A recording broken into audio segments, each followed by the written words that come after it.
people of the world. Is the stream live? Why am I seeing a black screen on the live feed? What are the answers to these questions? Everything is working well. Hashtag technology, hashtag Wednesday. Bing. Yes or no queries with natural search language. Simple yes or no answers from the search engines, natural language modeling on the docket today. How to survive in a zero-click searches environment. What the heck does this mean? Stories. Stories on social media. What is the plan for your business? Is it worth even considering?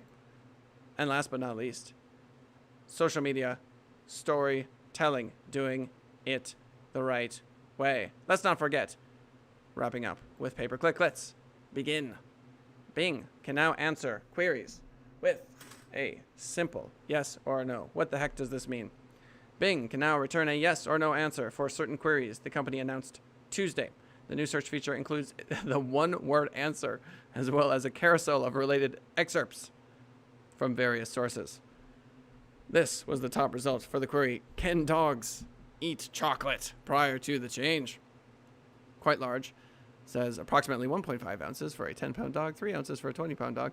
This is really the question that everyone has on their mind in 2020 is, can a doggo eat chocolate? If so, how much?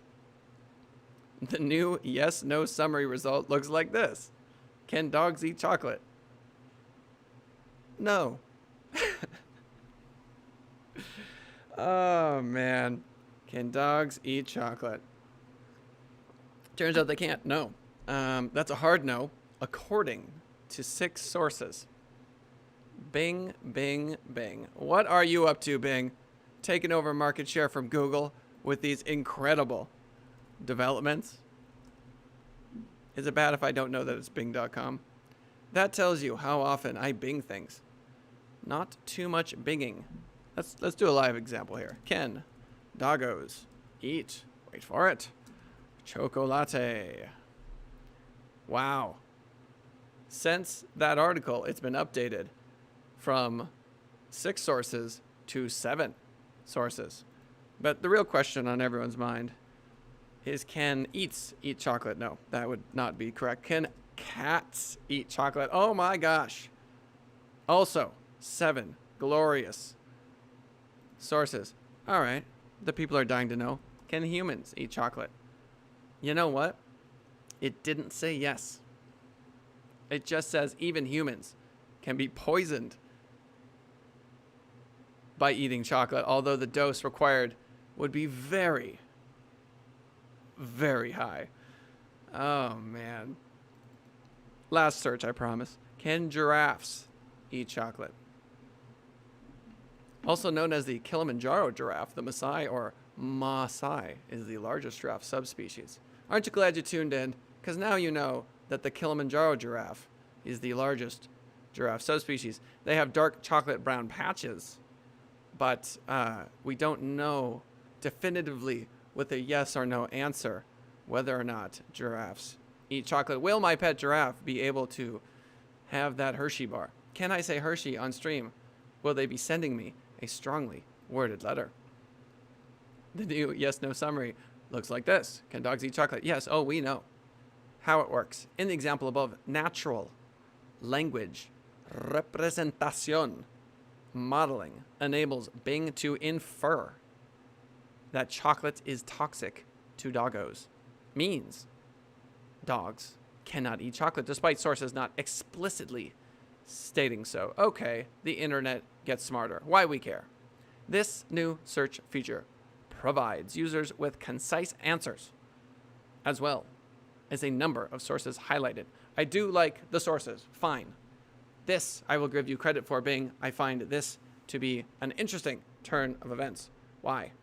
Because if you're going to provide sources for why you feel the way that you feel, then I am interested. And there you have it. Farewell, article. You treated us with such respect. SearchEngineLand.com, how to survive in a zero-click searches world. For 51% of all searches performed, Google fails to deliver a click to any external website. What does this mean for SEO? In 2019, companies dependent on search traffic were shocked to find out that for 51% of all searches performed, Google fails to deliver a click to any external website. On its face, one would assume that this particular piece of information would mean the death of the small business. Oh, how will we survive? We shan't be receiving the clicks that we require. What will we do? Cry, perhaps? Assume the fetal position, perhaps? Or maybe this choice of photo of this gentleman with binoculars would lead us to believe that, in fact, it's not that big of a deal. Is he investigating in the jungle? Is he investigating 51% of all searches performed failed to deliver an external click? What is he doing? And why is his face dirty? Is the real story. No, the reason why I can make fun of this photo and dance around the fact that 51% of all searches performed don't deliver an external website click is because most searches are, can a dog eat chocolate? Who cares? I don't care if Bing or Google delivers an answer based on 6 sources for that particular query. If you are writing a blog in 2020, is chocolate toxic for doggos? Well, I hate to break it to you, but that particular article has been written. All articles have been written. There are no new original articles on the internet. So, what does this mean? This, of course, means that if someone wants an attorney, they will find an attorney by searching attorney and location. And guess what? That search will actually lead to an external website, because if I say, is there an attorney in Las Vegas? And the answer is yes, that is not helpful information. It turns out that I still want to communicate with a human being. It turns out that 51% of all searches performed not delivering a click to an external website is simply the natural evolution of the fact that there are hundreds of millions of pages answering incredibly mundane and obvious questions that have been answered years and years ago. This white paper from Longtail UX will show that the solution to this new zero-click Google world is to create landing pages that serve long-tail search better than Google can. Oh, really? Is that, in fact, the solution? Or is the solution to create streams of video content so engaging, so unbelievably entertaining that folks are going to want to actually tune in again and again? Is it possible that incredibly long tail keyword searches will get swallowed up just as the easy ones have been swallowed up? Should you create landing pages? Of course you should.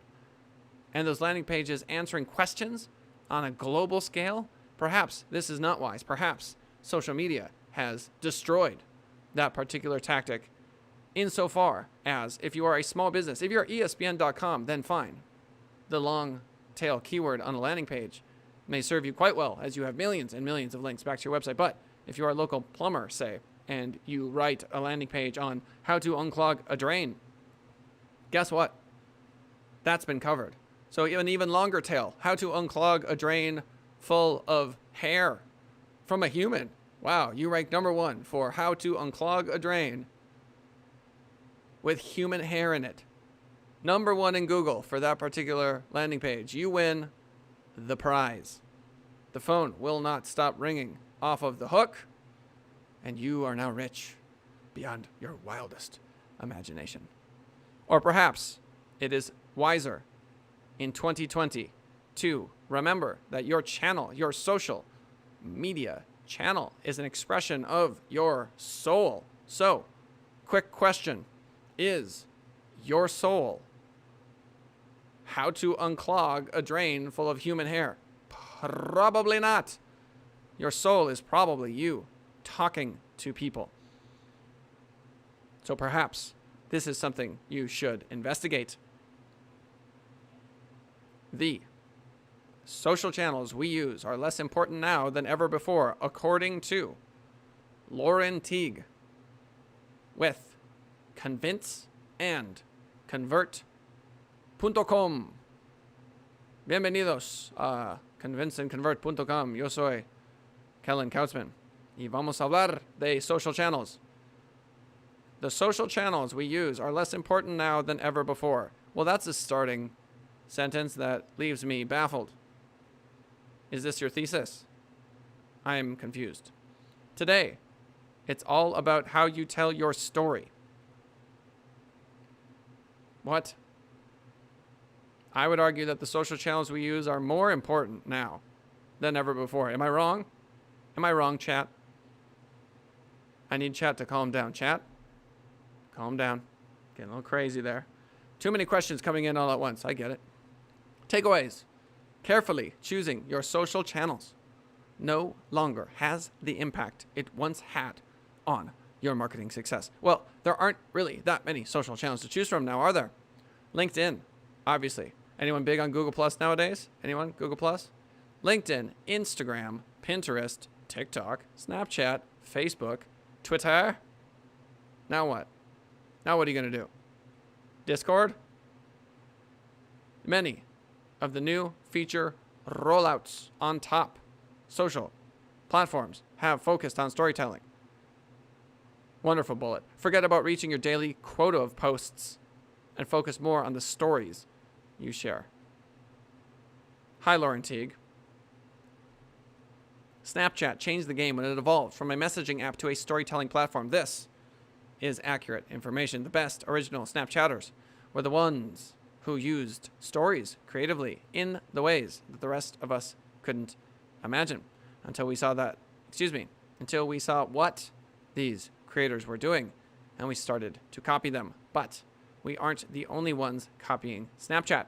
In just the last few months, stories, like we see in Snapchat, have become a feature, not a destination. Now stories are integrated as part of Instagram, Facebook, Facebook Messenger, WhatsApp, and even on Clips by Apple and Medium's series. Stories are becoming the new newsfeed of social media, and you can't avoid stories because your customers aren't using Snapchat. Yes, stories, indeed.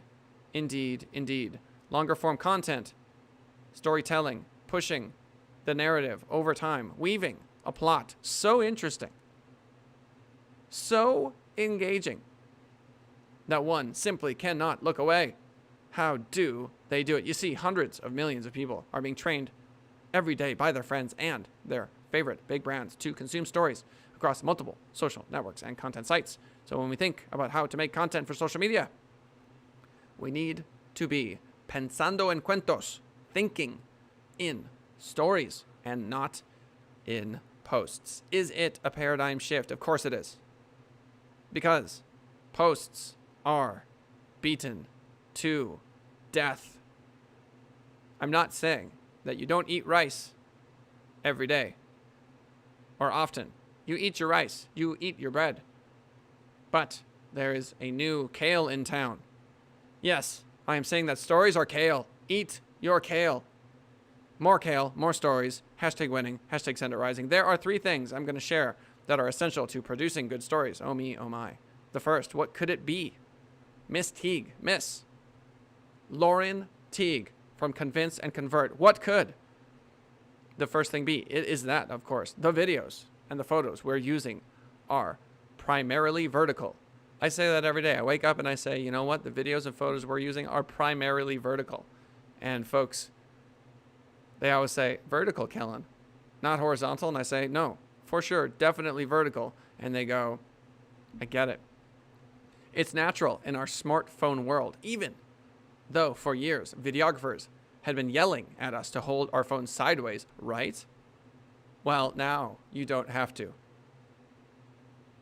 That's a bombshell. That is bombshell information. Well, now you don't have to, but you do need narration that is chronological in your stories. Chronological. It's even more important now to tell a story from the beginning to end with the essential elements of narration. Oh, Ms. Teague. Are you saying that we need to write the never-ending story? The never-ending story. Cue the music. Cue the fog machine. Never-ending story. Atreyu. And finally, all of that visual content we are capturing is overlaid with text, filters, stickers, effects, emoji. Why does emoji not get an S? Filters gets an S. Stickers gets an S. Effects, emoji. Why not emojis, Ms. Teague? And whatever the platform has to offer, don't underestimate the impact of using these things that help you narrate a story, create connections with your audience, and ultimately get them to react or respond in the way you ask them to. I challenge you to get out of your newsfeed habits for 1 week. OMG. Lauren, just drop the gauntlet. We've been challenged to, for 1 week, una semana, instead of scrolling down through a timeline, instead tap to view the stories on Instagram, Facebook, and or Snapchat. Change your habits. Let's get into story mode, people. What is really going on? Start to identify what you like and what you don't about stories presented, and begin to mimic the things that you see. Oh, monkey see, monkey will do, Miss Teague. Story time. It's Teague story time. Peak story time, if you will. And then I'd like to know if you agree with me. Oh. Are stories replacing the newsfeed for you and for your audience? Answer me below or anywhere on social media. Okay, Miss Teague, I will give you the benefit of the social media doubt. Stories, folks. Makes sense to me. Oh, I'm not looking forward to this one. Oh, John E. Lincoln was actually born at the Lincoln Memorial. Don't know if you knew that. It's a fact about John E. Lincoln. It's in his Wikipedia page that I've never read. 8 brands using social media storytelling the right way. We're going to cover all sorts of stuff. Airbnb, Land Rover, Intel, Lululemon. Why is social media storytelling so important? Yeah, we're still in the storytelling thread. Stories predate television, social media, and the internet. And they hit us on an entirely different level. Oh me, oh my. Why? Because they're emotional, relatable, and captivating us in some way. Unfortunately, I'm not captivated with this story so far. Dove gets a lot of love with their social media storytelling. Not the first time I've seen Dove here. Dove's been killing. Because killing as a verb and dove, I feel like, are one and the same, really. Killing the bacteria in your armpit. No, I'm sorry. Killing the storytelling campaign game. My favorite game for quite some time now. A lot of that has to do with its focus on, quote, real people. Not these fake people that you hear so much about. Not supermodels or airbrushed ads. No. Actual human beings from Punxsutawney or Sheboygan. Rather, it showcased women embracing their curves in different stages of life. Yes. Controversial. In 2013, Real Beauty storytelling campaign didn't come without its controversy. In fact, but in the end, the company persisted. Why? Because it works and because it's relatable. I wrote about this in my book, so I'm a bit bored. Key takeaway. First and foremost, know your audience, know their pain points and their struggles, and find a way to address them. Oh, what would those be? For my company, the pain points would be money. Please make me more money. That's my main pain point. I give you money, you give me back more money than I gave you. That's one of the pain points, I think. Second, find a way to bring that human element into your brand. Okay, so let's look at Heinz. It's always the big brands. Have you noticed with these articles? Why is it that it is also always the gigantic brands that are getting all the love? Is it because it's difficult to find a good small business example? Heinz, your local small business. Heinz. Get well soon, Granddad. Why it works. I don't know what this is, but we're going to figure it out. You probably know Heinz for their ketchup. Turns out we do. But one of their most recognizable storytelling campaigns is for soup. No. It proved so successful, in fact, that the campaign ran in the UK for 5 años in a row. That's a lot of años. Now that is what you would call successful storytelling for social media. It ran in the UK, huh? But Heinz went above and beyond on this one. Each can purchased came with a custom label, allowing fans to essentially send personalized get well soon cards all through the soup label. That, ladies and gentlemen, is awesome. The cherry on top, Heinz partnered with Starlight Children's Charity and donated €1 for every can of soup purchased. See, now we're talking. I used the word soul before. I know. It's a 4-letter word. I used the word soul to describe what you should be doing online, stories, posts, or otherwise. And here we are. Starlight Children's Charity, donation, soul, cause marketing. This works on multiple levels through the brand. It's allowing fans to help out the ones they love and playing on that emotion of family and healing. That story of connection resonates with everyone. After all, who hasn't wanted to comfort those who are ailing? And what better way to do this than with a can of soup? Come on, man. All right, John. John, this is where we disembark on the agreement train. This is where we finally agree to disagree. Who hasn't wanted to comfort those that are ailing? Well, I agree with you there. We're on the same choo-choo. And then, what better way to do this than with a can, you know where this is going, of soup. Perhaps I can think of 1 or 2 other ways. Are you being facetious, John? Is there some sarcasm in that particular sentence? The fact that also Kellen not read good. The fact that it also benefited charity added to the story by appealing to people's sense of humanity. Even better, Heinz let its Facebook community choose the charity. Oh, snap. John, nice article. You're doing good. That, to me, is excellent advertising. This took the campaign to an even more personal level. I would agree with you. Key takeaways. Involve your audience. Okay. And make it personal. All right. Heinz was so successful because it played directly on common human emotions. Think about your brand's or product story and what emotions it's connected to. Then think about how you can use those emotions to tell an effective story. Okay. Not a big fan of the key takeaways. Nike social media storytelling equality campaign. Why does it work? Nike nailed. So Dove killed and Nike nailed.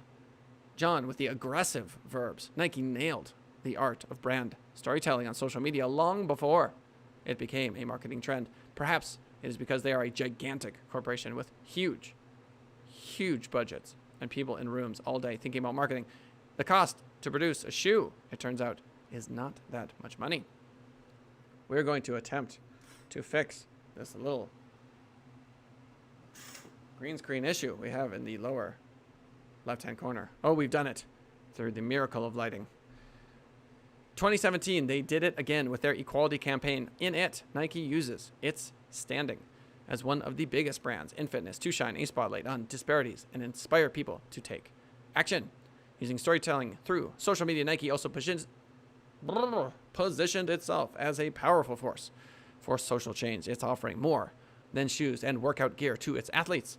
It's offering the chance to become part of the greater good. What is that good? By wearing a pair of Nikes or even interacting with them on social media, you too are supporting the movement. What is the movement? You may be asking, as I am asking myself. It's a powerful message and one that people would be proud to be part of. Additionally, Nike promised to donate $5 million in 2017 to organizations dedicated to advancing equality in communities across the United States of these Americas. The social media campaign again draws on the principles of cause-driven marketing. I assume that equality, just in general as a principle, is the driving force of this particular campaign, but it would be nice to know what the heck they're doing. Donating $5 million, I suppose, is the point. Okay, Nike, you have a lot of money. Social media storytelling, Lululemon. Lululemon. That's actually my daughter's middle name, and my middle name as well. Also the name of my high school band. Why it works. Sometimes the most effective way to use brand storytelling on social media is to simply show your product in action. Oh, that idea is bonkers. That's what Fitness Superpower Lululemon did with its hashtag #JustMyMat campaign.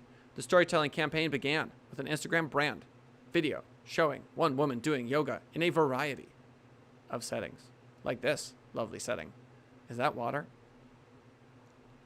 It works because it takes Lululemon's core product, fitness and yoga clothes, and puts it in different settings and lifestyles. Key takeaways. Sometimes your story doesn't have to be any bigger than the product itself. This I like. Look at the simplicity. So simple, yet so effective. So not overly produced. So incredibly engaging. Intel. Would you look at this picture? She is hard at work connecting cables that lead to nowhere. It's a prop. Why it works. Another way to use social media storytelling is, perhaps, we're missing an is in this sentence, to connect with your followers. Oh, there's your is to literally tell your brand story. We tell our brand story. Intel does this well on Instagram, where it uses powerful images and captions to show the brand's history, founders, notable employees, initial products, and random people plugging cables into machines that haven't been used since 1914.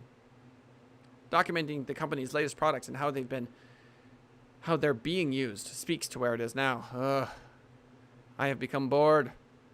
Social media storytelling, Land Rover. In 2015, Land Rover launched its Vanishing Game storytelling campaign. This embodied the spirit of storytelling, as it included an actual original book launch. Book launch? What? The full-length adventure thriller was brought to life through mixed media content, dynamic video cinemagraphs, photography, animation, sound, music, and narration. Adventure thriller, huh? From Land Rover? Again, so many huge brands. So if you're a huge brand and you work at a huge brand, yeah, this makes sense. Every brand can tell a story. Easier said than done, I think. Personal injury attorney. What is that story? What could it be? It almost always, inevitably, falls back to charity of some shape or form. And the more personal that charity, the more interesting. For example, Adriana is a friend of mine who lives in Cucuta, Colombia.